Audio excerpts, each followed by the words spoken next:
So we're going to start working on some ab exercises that you could do. We're going to talk about this just for a second.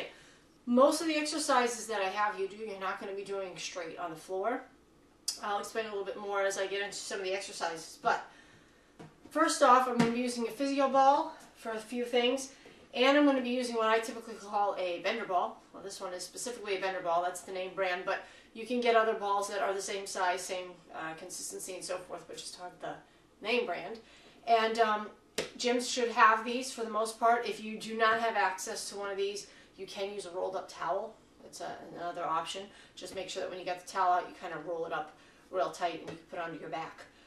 Reason I use these is because most core exercises or abdominal exercises that people are familiar with, typically lying on the back, pulling on their neck, not very effective and also cause a lot of low back strain. So a lot of people that start getting low back issues when they're doing ab workouts, they don't realize it. It's because they're injuring their back because they're not doing it correctly. So I am going to show you if you're using the ball here, Physio-Ball as well, and a couple of body weight exercise for abs. So I'm not going to go through full, 15 reps, 30 reps, whatever. I'm just going to show you the exercise a couple times and then move on and tell you how many times you should be doing each of these. So first off, let's do the Physio-Ball because you're probably more familiar with it. So first exercise, good warm-up exercise. You want to sit up on top of the ball here. You're going to walk yourself out a little ways so that your butt should basically be in the corner of the ball. If the ball had a corner, that's where you would put it.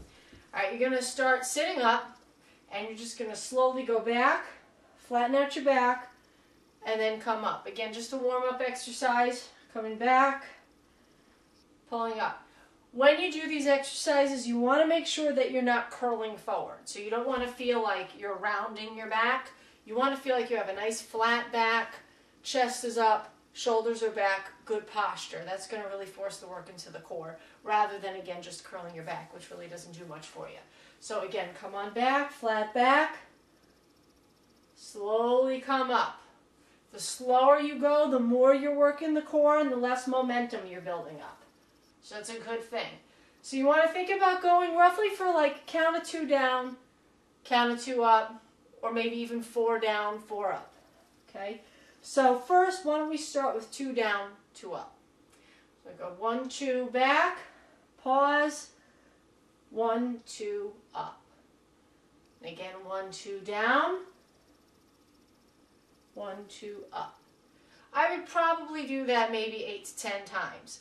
Then once you get to about that point, continue going, but now up it's a 4. So 1, 2, 3, 4, pause, 1, 2, 3, 4.